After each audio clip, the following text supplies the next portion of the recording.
বাড়ির উঠানে গাঁজার চাষ সুকৌশলে দীর্ঘদিন ধরে চাষ করে আসছিলেন সিরাজুল ইসলাম। রোববার রাতে গোপন সংবাদের ভিত্তিতে গাবতলীর নয়াপাড়া গ্রামে অভিযান চালায় মাদকদ্রব্য নিয়ন্ত্রণ অধিদপ্তর। এই সময় সিরাজুল ইসলামের বাড়ির উঠানের সামনে কবরস্থানে 12 ফুট উচ্চতার একটি গাঁজার গাছ দেখতে পান কর্মকর্তারা। পরে গাছটি উদ্ধার করেন তারা। এই সময় সিরাজুলকে আটক করা হয়। আটক ব্যক্তির দাবি, স্থানীয় এক মাদক কারবারির কাছ থেকে প্রায় 2 বছর আগে গাছটি সংগ্রহ করেন তিনি।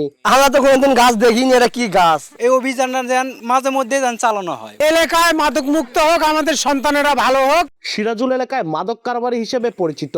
আইনি প্রক্রিয়ায় ব্যবস্থা নেওয়ার কথা জানালেন এই কর্মকর্তা। তার বাড়ির আঙিনা নিজের দখলে একটি গাঁজার গাছ আছে। আমরা সেই তথ্য যাচাই বাছাই করি এবং অভিযানে আসি।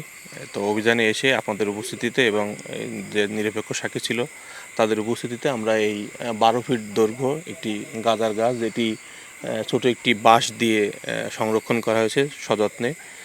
তো আমরা এই গাঁজার গাছ রাখার অপরাধে তাকে মাদকদ্রব্য নিয়ন্ত্রণ আইনে একটি মামলা দায়ের করব এবং মাদকের বিরুদ্ধে যে অভিযান সেটা অব্যাহত থাকবে। সিরাজুলের বিরুদ্ধে মাদকদ্রব্য নিয়ন্ত্রণ অধিদপ্তরের পরিদর্শক শামসুল আলম বাদী হয়ে মামলা দায়ের করেন।